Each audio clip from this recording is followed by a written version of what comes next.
Hi welcome back to my channel learn with queen. Unit ಫಸ್ಟಲ್ಲಿ teaching aptitude ಚಾಪ್ಟರ್ನ ನೋಡ್ತಾ ಇದ್ವಿ. ಸೊ ಟೀಚಿಂಗ್ ಬಗ್ಗೆ ನಾವು ಕಲ್ತ್ವಿ. ಲರ್ನರ್ಸ್ ಕ್ಯಾರೆಕ್ಟರಿಸ್ಟಿಕ್ಕಲ್ಲಿ ಅಡಲ್ಟ್ ಲರ್ನರ್ ಬಗ್ಗೆ ಕಲ್ತಿದ್ವಿ. ಸೊ ಇವತ್ತು ನಾವು ಲಾಸ್ಟ್ ಕಾನ್ಸೆಪ್ಟ್ ಆಗಿರೋ ಇಂಡಿವಿಜುವಲ್ ಡಿಫ್ರೆನ್ಸ್ ಬಗ್ಗೆ ಕಲಿಯೋಣ. ಸೊ ಪೂರ್ತಿಯಾಗಿ ವಿಡಿಯೋ ನೋಡಿ ಇಂಟ್ರೆಸ್ಟಿಂದ ಓದಿದ್ರೆ ಮಾತ್ರ ನಿಮ್ಮ ಗೋಲ್ನ ನೀವು ರೀಚ್ ಆಗೋಕ್ಕೆ ಸಾಧ್ಯ. So let's start the class. Individual differences ಅಂದರೆ ವ್ಯಕ್ತಿ ಭಿನ್ನತೆ, ಅದ್ರ ಬಗ್ಗೆ ನಾವು ಇವತ್ತು ನೋಡ್ಕೊಳ್ಳೋಣ. ಈ ಟಾಪಿಕಲ್ಲಿ ಲರ್ನರ್ಸ್ ಕ್ಯಾರೆಕ್ಟರಿಸ್ಟಿಕ್ಕಲ್ಲಿ ಇಂಡಿವಿಜುವಲ್ ಡಿಫ್ರೆನ್ಸ್ ಅಂತ ಬರುತ್ತೆ, ವ್ಯಕ್ತಿ ಭಿನ್ನತೆ. ಈ ವ್ಯಕ್ತಿ ಭಿನ್ನತೆಯನ್ನು ಫಸ್ಟ್ ಟೈಮ್ ಹೇಳಿದವರು ಚಾರ್ಲ್ಸ್ ಡಾರ್ವಿನ್ ಅವರು on the origin of species ಅನ್ನೋ ಬುಕ್ಕಲ್ಲಿ. ಸೊ ಪ್ರತಿಯೊಂದು ವ್ಯಕ್ತಿ ಪ್ರಾಣಿಯ ಭಿನ್ನತೆ ಬಗ್ಗೆ ಇವರು 1859 ಈ ಬುಕ್ನ ಬರೀತಾರೆ. ಸೊ ಸರ್ ಫ್ರಾನ್ಸಿಸ್ ಗ್ಯಾಲ್ಟನ್ ಅವರು ಹೆರಿಡಿಟಿ ಜೀನಸ್ ಅಂತ ಬುಕ್ಕನ್ನು ಬರೀತಾರೆ 1869. ಆನುವಂಶಿಕ ಪ್ರತಿಭೆ ಅಂತ ಡಿಫ್ರೆನ್ಷಿಯಲ್ ಸೈಕಾಲಜಿ ಅಂತ ಬರೀತಾರೆ.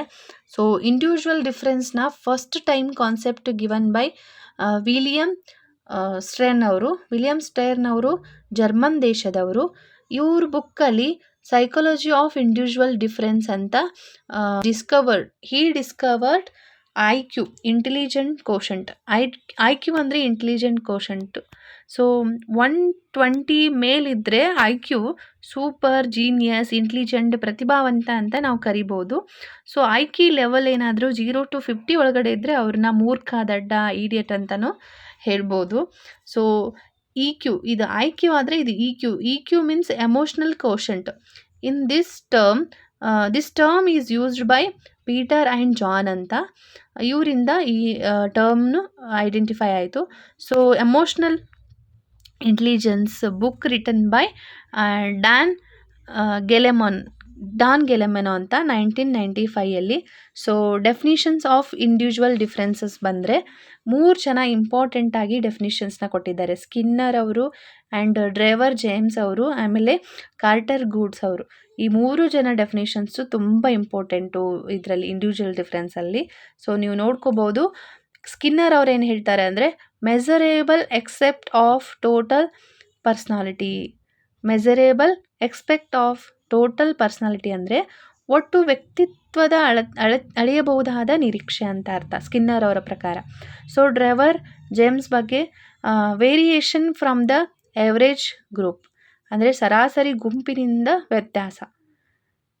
ಆಮೇಲೆ ಕಾರ್ಟರ್ ಗೂಡ್ ಅವ್ರ ಬಗ್ಗೆ ಹೇಳ್ತಾರೆ ಸೊ ವೇರಿಯೇಷನ್ ಅಮಾಂಗ್ ಇಂಡಿವಿಜುವಲ್, ವ್ಯಕ್ತಿಗಳ ನಡುವಿನ ವ್ಯತ್ಯಾಸ. ಪ್ರತಿಯೊಂದು ವ್ಯಕ್ತಿಗಳಿಗೂ ವ್ಯತ್ಯಾಸವಿದೆ, ವಿಭಿನ್ನ ರೀತಿಯಲ್ಲಿ ಅವರ ಬೆಳವಣಿಗೆ ಆಗಿರುತ್ತೆ. ಮೆಂಟಲಿ, ಫಿಸಿಕಲಿ ಎಲ್ಲ ರೀತಿಯಲ್ಲೂ ವ್ಯಕ್ತಿಕವಾಗಿ ಬದಲಾವಣೆ ಇರುತ್ತೆ ಅಂತ ಇವರು ಹೇಳಿದರು, ಕಾರ್ಟರ್ ಗೂಡ್ ಅವರು. ಲಾಸ್ಟಲ್ಲಿ ನೀವು ನೋಡೋದಾದರೆ 4 ಇಂಡಿವಿಜುವಲ್ ಡಿಫ್ರೆನ್ಸಸ್ ಇದೆ. ಏನೇನು ಇಂಡಿವಿಜುವಲ್ ಡಿಫ್ರೆನ್ಸಸ್ ಬರುತ್ತೆ ವ್ಯಕ್ತಿ ಅಧ್ಯಯನದಲ್ಲಿ ಅಂತಂದರೆ ಇಂಟೆಲಿಜೆನ್ಸಲ್ಲಿ ಡಿಫ್ರೆನ್ಸ್ ಇರುತ್ತೆ, ನಾಲೆಜು ಒಬ್ಬರ ಹತ್ರ ಕಮ್ಮಿ ಇರುತ್ತೆ, ಇನ್ನೊಬ್ಬರ ಹತ್ರ ಜಾಸ್ತಿ ಇರುತ್ತೆ. ಆಮೇಲೆ ಆ್ಯಪ್ಟಿಟ್ಯೂಡ್ ಸ್ಕಿಲ್, ಲರ್ನಿಂಗ್ ಸ್ಟೈಲು, ವಿಜುವಲೈಜೇಷನು, ಅವರು ಯಾವ ಥರ ಅರ್ಥ ಮಾಡ್ಕೋತಾರೆ, ಕಲಿಯೋ ಸ್ಟೈಲಲ್ಲೂ ಡಿಫ್ರೆನ್ಸ್ ಇರುತ್ತೆ. ಈ ಒಂದು ಆ್ಯಪ್ಟಿಟ್ಯೂಡ್ ಸ್ಕಿಲ್ಲು ಬೇರೆ ಬೇರೆ ಇದೆ ಎಲ್ಲರಲ್ಲೂ. ಸೊ ಎಮೋಷ್ನಲ್ ಆಗಿ ಡಿಫ್ರೆಂಟ್ ಇರುತ್ತೆ. ಒಬ್ಬರು ಇನ್ನೊಬ್ಬರ ಅಳುಗೆ ಸ್ಪಂದಿಸಿ ಅವರು ಅಳ್ತಾರೆ, ಇನ್ನೊಬ್ಬರು ಎಷ್ಟು ಕಠೋರ ಮನಸ್ಸಿನವ್ರು ಇರ್ತಾರೆ ಅಂದರೆ ಯಾರೆಷ್ಟು ಹತ್ರೂ ಅವ್ರಿಗೆ ಮನಸ್ಸಿಗೆ ನೋವೇ ಆಗಲ್ಲ, ಅವ್ರು ಅಳೋದೇ ಇಲ್ಲ. ಸೊ ಬೇರೆ ಬೇರೆ ರೀತಿ ವ್ಯಕ್ತಿಗಳಲ್ಲಿ ಡಿಫ್ರೆನ್ಸ್ ತುಂಬ ಇರುತ್ತೆ. ಸೊ ಇಂಟರ್ನಲಿ ಎಮೋಷ್ನಲ್ ಡಿಫ್ರೆಂಟ್ ಆಗಿರುತ್ತೆ. ಸೊ ಪರ್ಸ್ನಾಲಿಟಿ ಫಿಸಿಕಲಿ ಒಬ್ರು ಕುಳ್ಳಕ್ಕಿದ್ರೆ ಒಬ್ರು ಎತ್ತರಕ್ಕಿರ್ತಾರೆ, ಒಬ್ರು ಉದ್ದಕ್ಕಿದ್ರೆ ಒಬ್ಬರು ತೆಳ್ಳಗಿರ್ತಾರೆ, ಒಬ್ರು ದಪ್ಪಕ್ಕಿರ್ತಾರೆ. ಈ ಥರ ಒಬ್ರು ಕಪ್ಪಗಿದ್ರೆ ಒಬ್ರು ಬೆಳ್ಳಗಿರ್ತಾರೆ. ಸೊ ಇದೆಲ್ಲ personality physically difference, individual difference among the person to person. So ಇದೆಲ್ಲದಕ್ಕೂ ಡಿಪೆಂಡ್ ಆಗಿರೋದು ಬ್ಯಾಕ್ಗ್ರೌಂಡ್. ಸೊ ಕಲ್ಚರಲ್ಲಿ ಅವ್ರ ಫ್ಯಾಮ್ಲಿ ಬ್ಯಾಕ್ಗ್ರೌಂಡ್ ಹೆಂಗೆ ಬರುತ್ತೆ, ಇವಾಗ ಅವ್ರ ಫ್ಯಾಮ್ಲಿಯಲ್ಲಿ ಮೆಂಬರ್ಸ್ ಎಲ್ಲ ಬೆಳ್ಳಗಿದ್ರೆ ಅವರು ಬೆಳ್ಳಗಾಗಿ ಹುಡ್ತಾರೆ. ಸೊ ಕಪ್ಪಗಿದ್ದರೆ ಕಪ್ಪಾಗಿರ್ತಾರೆ, ಹೈಟ್ ಇದ್ದರೆ ಹೈಟಾಗಿರುತ್ತೆ. ಸೊ ಎಜುಕೇಷನ್ ಕೂಡ ಇಂಪಾರ್ಟೆಂಟ್ ಆಗಿರುತ್ತೆ. ಅವರು ಫ್ಯಾಮ್ಲಿಯಲ್ಲಿ ಎಲ್ಲರೂ ಚೆನ್ನಾಗಿ ಓದ್ಕೊಂಡವರಿದ್ದರೆ ಅವರು ಚೆನ್ನಾಗಿ ಓದ್ತಾರೆ ಮುಂದೆ. ಸೊ ಅವರು ಜಾಣರಾಗಿರ್ತಾರೆ. ಮೋಟಿವೇಶನು ಎಕ್ಸ್ಟ್ರಿನ್ಸಿಕ್ ಮತ್ತು ಇಂಟ್ರಿನ್ಸಿಕಲ್ಲಿ 2 ರೀತಿ ಮೋಟಿವೇಶನ್ ಸಿಗುತ್ತೆ. ಎಕ್ಸ್ಟ್ರಿನ್ಸಿಕ್ ಅಂದರೆ ಬೇರೆ ಯಾರಾದರೂ ಮೋಟಿವೇಶನ್ ಮಾಡಿದ್ರೆ ಅದರಲ್ಲಿ ಅವರು ಇಂಟ್ರೆಸ್ಟ್ ತೋರಿಸ್ತಾರೆ. ಇಂಟ್ರಿನ್ಸಿಕ್ ಅಂದರೆ ತಮ್ಮನ್ನು ತಾವೇ ಪ್ರೇರಣೆ ಮಾಡ್ಕೊಳ್ಳೋದು, ಅದು ಇಂಟ್ರಿನ್ಸಿಕ್ ಮೋಟಿವೇಶನಲ್ ಬರುತ್ತೆ. So these all are related to individual differences. ಇದನ್ನು ಚೆನ್ನಾಗಿ ಓದ್ಕೊಂಡ್ರೆ ನಿಮ್ಗೆ 1 ಮಾರ್ಕ್ಸ್ ಪಕ್ಕ ಬರುತ್ತೆ ಈ ಇಂಡಿವಿಜುವಲ್ ಡಿಫ್ರೆನ್ಸ್ ಟಾಪಿಕಲ್ಲಿ. ಸೊ ಫುಲ್ಲು ನಾವು ಕವರ್ ಮಾಡಿದ್ದು ಇವತ್ತು. ಲರ್ನರ್ಸ್ ಕ್ಯಾರೆಕ್ಟರಿಸ್ಟಿಕ್ ಕಂಪ್ಲೀಟ್ ಆಯಿತು. ಕ್ಯಾರೆಕ್ಟರಿಸ್ಟಿಕ್ ಆಫ್ ಅಡೋಲಸೆಂಟ್ ಮತ್ತು ಅಡಲ್ಟ್ ಲರ್ನರ್ ಬಗ್ಗೆ ಕಂಪ್ಲೀಟಾಗಿ ನೋಡಿದ್ದೀವಿ. ಸೊ ಅಕಾಡೆಮಿಕ್ ಆಗಿ ಹೆಂಗೆ ಬದಲಾವಣೆ ಇರುತ್ತೆ, ಸೋಷಲ್ಲು, ಎಮೋಷ್ನಲ್ ಆ್ಯಂಡ್ ಕಾಗ್ನಿಟಿವ್ ಅಲ್ಲಿ ಇಂಡಿವಿಜುವಲ್ ಡಿಫ್ರೆನ್ಸ್ ಬಗ್ಗೆ ಲಾಸ್ಟಲ್ಲಿ ನೋಡಿದ್ವಿ. ಸೊ ಇದೆಲ್ಲನೂ ಚೆನ್ನಾಗಿ ಅರ್ಥ ಆಗಿದೆ ಅಂತ ನಾನು ಅನ್ಕೊತೀನಿ. ಸೊ ಫಸ್ಟ್ ಟಾಪಿಕ್ ಬಗ್ಗೆ ಯಾರು ವಿಡಿಯೋ ನೋಡಿಲ್ಲ, ಸೊ ಫಸ್ಟು ವಿಡಿಯೋನ ಕಂಪ್ಲೀಟಾಗಿ ನೋಡಿಕೊಂಡು ಸೆಕೆಂಡ್ ಕಾನ್ಸೆಪ್ಟ್ಗೆ ಬನ್ನಿ.